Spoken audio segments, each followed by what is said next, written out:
Friends, आप सभी का स्वागत है हमारे चैनल विद्या वागीश्वर में।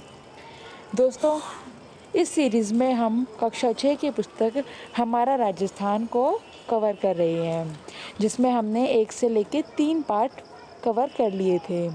आज हम चैप्टर 4 लेके आए हैं। इसके बाद हम क्लास 7th और 8th की भी पुस्तक को भी कवर कर लेंगे, जो हमारा राजस्थान नाम से है।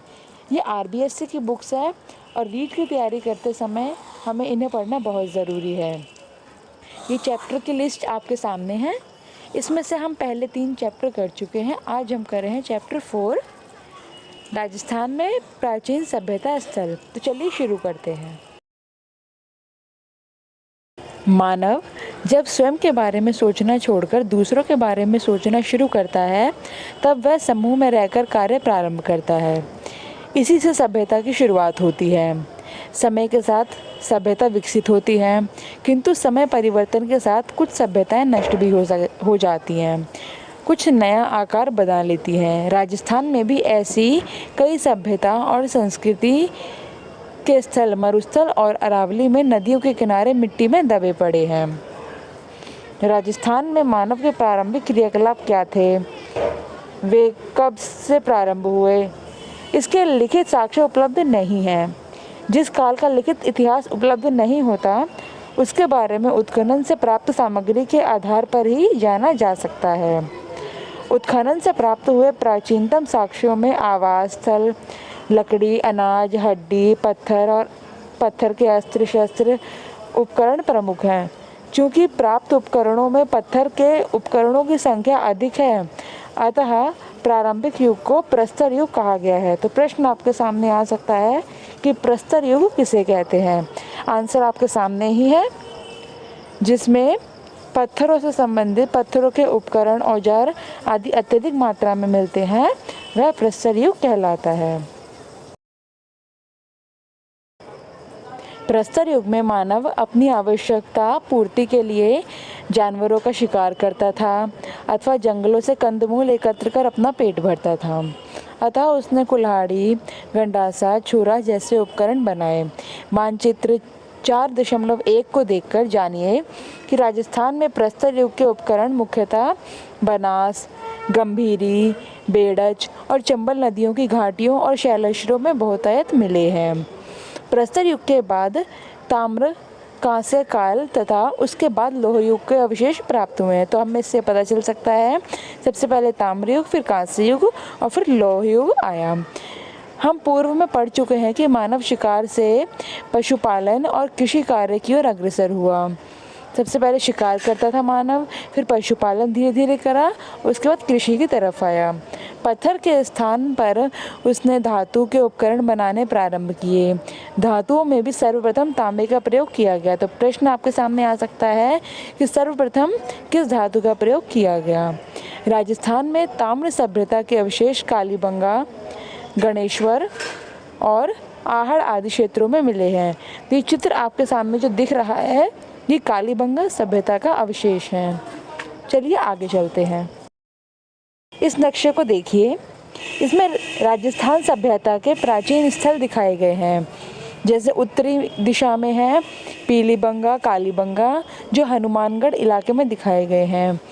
रंगमहल, बड़ा पोल, सोरथी, तिलवाड़ा, बागौर, गिल्लूण, आहड़, नगरी, नगर, रेड, दर, बैराट, गणेश्वर, सुनारी। तो ये कुछ प्राचीन केंद्र है जो प्रमुख प्राचीन केंद्र के अंतर्गत आते हैं। ये राजस्थान के इतिहास को जानने के लिए प्रमुख स्थल है एक तरीके से। तो इस नक्शे को आप ज़रूर देखिएगा। कालीबंगा क्षेत्र राजस्थान में दिशरती और सरस्वती नदी की घाटी में पुराविद अमलानंद घोष ने करीब 2 दर्जन पुरातात्विक स्थलों की खोज की। इसमें हनुमानगढ़ जिले में घग्गर नदी के किनारे स्थित कालीबंगा प्रमुख है। बाद में डॉक्टर बीबी लाल और बीके थापर के निर्देशन में यह खुदाई हुई। खुदाई में यहाँ सिंधु सरस्वती सभ्यता काल का एक नगर मिला है, जिसके मकानों में ईंट का प्रयोग किया गया था। मकानों में 4-5 बड़े और कुछ छोटे कमरे होते थे।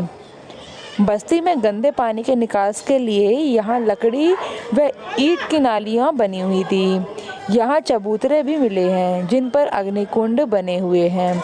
सब संभवतः यह धार्मिक कार्यों हेतु प्रयुक्त होते थे।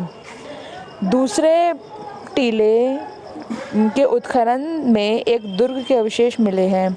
कालीबंगा की नगर योजना सिंधु सरस्वती सभ्यता की नगर योजना के समरूप दिखाई देती है।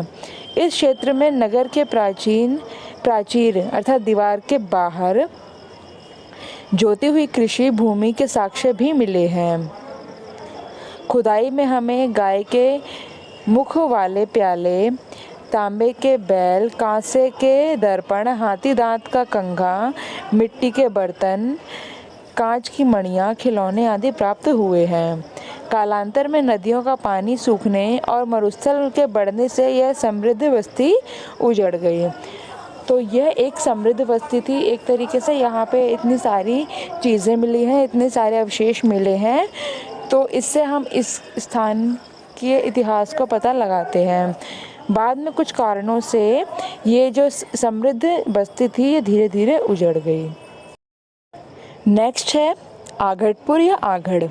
उदयपुर के पूर्व में आघड़ नदी के किनारे 2 टीले दिखाई देते हैं जिसको स्थानीय लोग धूलकोट कहते हैं। यह बस्ती पहले ताम्रवर्ती के नाम से जानी जाती थी। ऐसा प्रतीत होता है कि तांबे के औजारों का निर्माण का केंद्र होने से यह नाम इसका पड़ा होगा।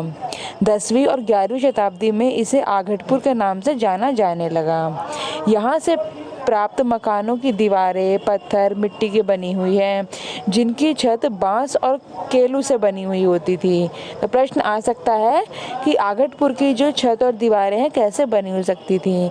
बड़े कमरों के बीच में बांस की पर्दी पर मिट्टी चढ़ाकर उसे छोटे छोटे कमरों में विभाजित किया जाता था। मकानों में 4 से 6 चूल्हे हुआ करते थे। तो ये चित्र आप इसमें देख रहे हैं, ये मृण मूर्ति है जो आहड़ संग्रहालय से ली गई है। ये फोटो, ये एक तांबे का पात्र, तांबे की कुल्हाड़ी, तांबे के टुकड़े और तांबे की छुरी दी गई है। ये सभी आहड़ संग्रहालयों में रखे हुए हैं, तो आप इनको देख सकते हैं और आहड़ संग्रहालय के बारे में भी आप जान सकते हैं। यह था आघड़पुर में 4 से 6 चूल्हे हुआ करते थे जो संयुक्त या सामूहिक भोजन बनाने के साक्ष्य हैं। यहाँ उच्च कोटि के चावल उत्पादित होते थे। आहड़ में भट्टी नुमा चूल्हा एक मिला है। इससे माना जाता है कि यहाँ तांबा पिघलाया जाता था। आहड़ वासी बर्तन बनाने की कला में दक्ष थे। यहाँ मिले लाल भूरे मृदभांड हाथ की सफाई और अलंकरण के लिए बहुत ही उत्कृष्ट माने जाते हैं। धूलकोट में 1951 और 52 में हुई उत्खनन में तश्तरियाँ यानी कि प्लेट, दीपक, धूपदान, कटोरी, मटके, कलश, चूड़ी, खिलौने, 26 किस्म की मणियाँ, 6 तांबे की मुद्राएं, 3 मोहरें प्राप्त हुई हैं। ऐसा प्रतीत होता है कि प्राकृतिक प्रकोप से विध्वंस हुई इस सभ्यता के लोग उत्तर पूर्व और दक्षिण पूर्व की ओर बढ़े तथा गिल्लुन और भगवानपुर जैसे स्थान बसाए। तो यह था आहड़ क्षेत्र। चलिए अगले क्षेत्र की ओर बढ़ते हैं। जानेंगे बालाथल के बारे में। उदयपुर जिले की वल्लभनगर तहसील में बालाथल में मिले सभ्यता ताम्रपाषाण कालीन आहड़ संस्कृति से संबंधित है। यहाँ 11 कमरों के एक बड़े भवन एवं दुर्ग जैसे चिन्ह भी प्राप्त हुए हैं। बालाथल में तांबे के चक्कू, कुल्हाड़ी, छैनी, बाण जैसे उपकरण तथा कर्णफूल, गले के हार, लटकन आदि आभूषण मिले हैं। यहाँ के निवासियों में मिश्रित अर्थव्यवस्था प्रचलित थी। कृषि, पशुपालन तथा शिकार तीनों जीविकाओं के साधन थे। अर्थात यहाँ पे कृषि भी होता था, पशुपालन भी होता था, लोग शिकार भी करते थे। बालाथल में लोह काल के अवशेष भी प्राप्त हुए हैं। यहाँ लोहा गलाने की भट्टियों के चिन्ह मिले हैं। बैराट के अतिरिक्त बालाथल ही एक ऐसा स्थान है जहाँ बुना हुआ वस्त्र प्राप्त हुआ है। तो प्रश्न आ सकता है कि वह कौन सा स्थान है जहाँ पे बुने हुए वस्त्र के साक्ष्य मिले हैं। तो यह है एक तो बैराट और एक है बालाथल। चलिए अब जानते हैं गणेश्वर के बारे में। गणेश्वर सीकर जिले में नीम का थाना तहसील में गणेश्वर से एक विशिष्ट संस्कृति के अवशेष मिले हैं। इसे ताम्र संचय संस्कृति कहा जाता है। यह संस्कृति पूर्वी राजस्थान एवं गंगा घाटी के क्षेत्र में पल्लवित हुई। गणेश्वर में ताम्र उपकरण बहुतायत में मिले हैं। तो यह पूछा जा सकता है कि कहाँ से ताम्र उपकरण बहुत ज़्यादा मिले हैं, तो वह है गणेश्वर। इसका कारण खेतड़ी ताम्र भंडार की निकटता रही होगी। ताम्र उपकरण में बाण, छेनी, मछली पकड़ने के कांटे, उस्तरों के फलक, अंगूठी आदि प्रमुख है। ऐसा प्रतीत होता है कि यहाँ से दोहरी पचेदार शिरा वाली ताम्र पिनों को पश्चिम और मध्य एशिया में निर्यात किया जाता था। मतलब यहाँ पे व्यापार भी होता था। गणेश्वर में मिट्टी के 2 प्रकार के बर्तन मिले हैं। पहले हड़प्पा पूर्व संस्कृति के हल्के लाल और पतले बर्तन, और दूसरा लाल चिकनी मिट्टी विशिष्ट चित्रकला वाले मजबूत बर्तन। इन बर्तनों में मर्तबान, कलश, प्याले, तसले, ढक्कन, हांडी प्रमुख है। आहड़ एवं गणेश्वर सभ्यताएं ताम्रपाषाण काल की थीं, किंतु इनके ऊपरी स्तर पर लौह युग के अवशेष भी प्राप्त होते हैं। लोहकालीन इतिहास को जानने के लिए बैरट, सांभर, बागौर, रेड आदि सभ्यता स्थलों का विवरण उल्लेखनीय है। यह है अशोक का बैराट से प्राप्त शिलालेख। हम इसको पढ़ तो नहीं सकते, इसे सबसे पहले पढ़ने की कोशिश की थी जेम्स प्रिंसेप ने, जिसमें उन्हें सफलता भी मिली थी। हम केवल इसे देख सकते हैं। तो चलिए आगे बढ़ते हैं। बैराट। जयपुर जिले में स्थित बैराट कस्बा हर युग में सभ्यता संस्कृति का प्रमुख केंद्र रहा। इसकी बीजक की पहाड़ी और भीम डूंगरी पुरातत्व की दृष्टि से महत्वपूर्ण है। महाभारत में इसका उल्लेख मत्स्य जनपद की राजधानी विराटनगर के रूप में हुआ है। यहाँ पांडवों ने अपने अज्ञातवास के अंतिम दिन व्यतीत किए थे। तो एक अच्छा फैक्ट हमें पता चला। मौर्य काल में भी यह प्रमुख केंद्र था। यहाँ अशोक के 2 स्तंभ लेख, भाब्रू या बैराट शिलालेख और बौद्ध मठ के अवशेष मिले हैं।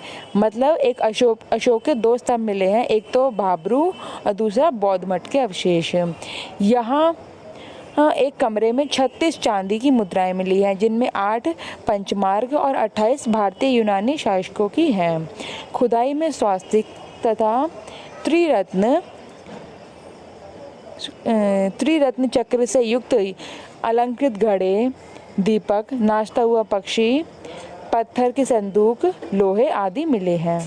उपर्युक्त स्थलों के अतिरिक्त राजस्थान में भीलवाड़ा जिले के बागौर, ओझियाड़ा, जयपुर जिले में स्थित सांभर, जोधपुर, टोंक जिले में स्थित नगर, रेड, चित्तौड़ की नगरी, भरतपुर में नौह, जालौर में भीनमान, राजसमंद में पचमाता, गिलुंड आदि स्थल पाषाण, ताम्र तथा ताम्र लोहकला की संस्कृति को प्रकट करते हैं, जिसका हमने जो चित्र है एक अभी नक्शे में भी देखा था। तो हम इसको अब अच्छे से समझ सकते हैं।